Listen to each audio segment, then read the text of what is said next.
தமிழக வெற்றிக் கழக தலைவர் விஜய் அவர்கள் கரூர் சம்பவத்துல பாதிப்படைந்த இறந்த சொந்தங்கள் உறவினர்களை கரூர் போயிட்டு தான் பார்க்கணும் அப்படிங்கிற விஷயத்த முன்னெடுத்திருந்தாரு. அதற்கான மண்டபம் தேடுற பணி, அதுக்கு பாதுகாப்பு வழங்குற பணி, நிறைய விஷயங்களை விஜய் அவர்கள் சார்பாக தமிழக வெற்றி கழக சார்பாகவும் கேட்டிருந்தாங்க. பட் மண்டபம் சில மண்டபங்கள் நிறைய மண்டபங்கள் கிடைக்கல. சில கிடைச்ச மண்டபங்களுக்கும் போதிய பாதுகாப்பான வசதி போலீசார் சார்பாக செய்ய முடியல. ஏன்னா சப்போஸ் அவங்க அந்த வகையில அசூரன்ஸ் கொடுக்கல. அது மாதிரி இருக்கும் பொழுது இவங்களை பாருங்க அவங்கள பாருங்க அப்படின்னு சொல்றது விஷயம் விஜய் அவர்களுக்கு சரியா பட்டிருக்காது. சப்போஸ் அங்க அவரு கரூர் செல்லும் பொழுது வேற ஒரு கட்சியை முடக்கிறதுக்கான வேலைகள் நிறைய நடந்தது. ஒரு மாசம் முன்பாக அந்த கரூர் சம்பவத்துக்கு பிறகு திரும்பவும் ஒரு கரூர் போறாருன்னா எது மாதிரியான சம்பவங்கள் அங்க நடக்கும் அப்படிங்கிறத கொஞ்சம் நம்ம நார்மலா பத்திரிகையாளர் போர்வையில நிறைய பேர் ரொம்ப அவதூறான விஷயங்கள் சரி, ரொம்ப கேவலமான விஷயங்கள் சரி பேசிட்டு இருக்காங்க. நம்ம அவங்க பத்திரிகையாளர்கள் சொல்றதா பத்திரிகையாளர் அமைப்புன்னு தான் சொல்ற மாதிரி இருக்கும். ஏன்னா அவங்க பேச்சு அவ்வளோ மட்டமா இருக்கு. அதாவது ஒரு விஷயம் நியூட்ரலா பேசுறவங்களுக்கும் சரி, இல்ல டிஎம்கேக்கு சொம்படிக்கிறவங்களும் சரி, இல்ல தமிழக வெற்றிகளுக்கு ஆதரவா பேசுறவங்களும் சரி. தமிழக வெற்றிகளுக்கு ஆதரவா யாருமே பேசல. அது 2-3 பேர் பேசுறாங்க, அவங்க நியூட்ரலா பேசுறவங்க. அது மட்டும் இல்லாம அப்புறம் ஏடிஎம்க்கு ஆதரவா பேசுறாங்க. ஆனா இந்த ரொம்ப கீழ்த்தரமா இறங்கி ஒரு பேச்சு பேசுறது அது யார் மேல, அந்த கரூர் மக்கள் மேல உள்ள அன்புல பேசுறாங்களா? இல்ல, விஜய் அவர்கள் மேல உள்ள வன்மத்துல பேசுறாங்க. அதுதான் உண்மை பார்க்கக்கூடாது. அவங்க அப்படியே கரூர் மக்கள் மேல உருகி அன்பை செலுத்தி அந்த விஷயத்து கோபத்தினால விஜய் அவர்கள் மேல யாரும் பேசல.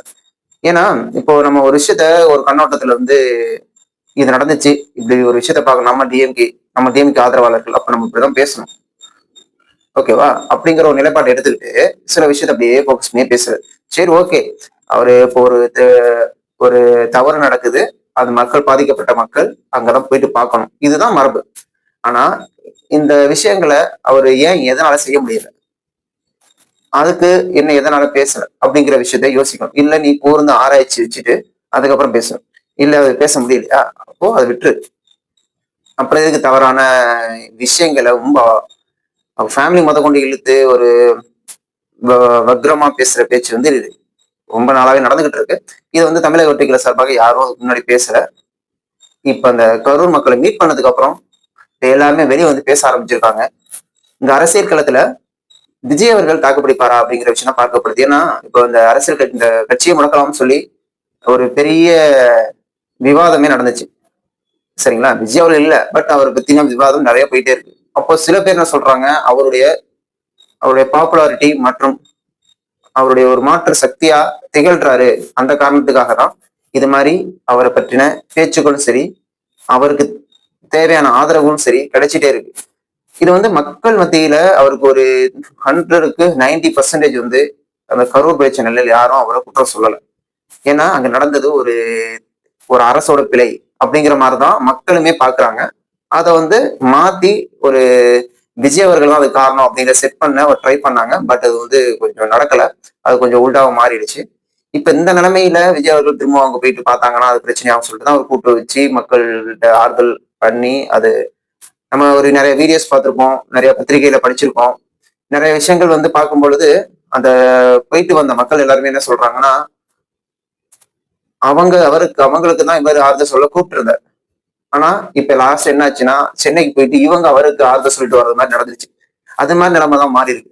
ஏன்னா அவர் அன்னையில இருந்து சரியா சாப்பிட்டாரா, ஹேர் கட் பண்ணல, ஒரு நடிகர் மாதிரியே இல்ல, உடம்பு மெலிந்து போயிடுச்சு, ரொம்ப பாக்குறதுக்கே ரொம்ப கஷ்டமா இருந்தாரு, அவர் பார்க்க முடியல, அவரு ஒரு நடிகர் மாதிரியே இல்ல, அவர் ஒவ்வொரு காலையும் விழுந்து அழுகிறாரு, என்னாலதான் இப்படி ஒரு ஆயிடுச்சு, நான் உங்களுக்கு கடைசி வரை இருப்பேன், அதான் ஆல்ரெடி சொல்லியிருந்தாங்க, எல்லா மக்களும் தத்தெடுக்க போறோம் அப்படின்னு சொல்லியிருந்தாங்க. அதே மாதிரிதான் இப்ப எல்லா விஷயம் பண்ணியிருக்காரு. எல்லாருக்குமே ஹெல்த் இன்சூரன்ஸ் போட்டிருக்காங்க.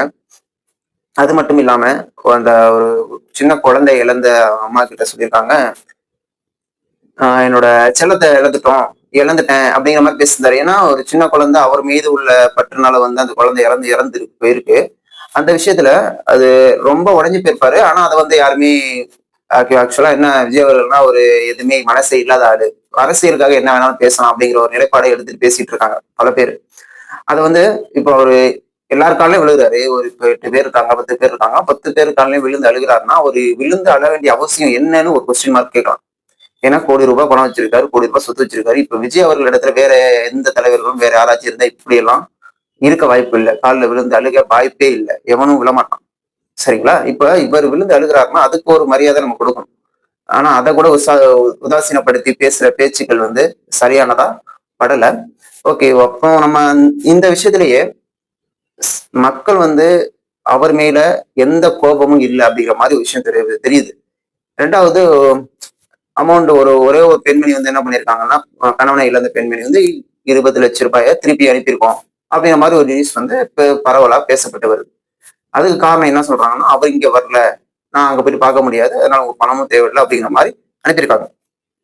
எல்லாரும் ஒரே கருத்து இருக்க மாட்டாங்க. ஃபர்ஸ்டே சொன்ன மாதிரிதான் 100% 90 பேர் ஆதரவளிக்கலாம். ஒரு ஆளுங்க அப்படிதான் இருப்பாங்க.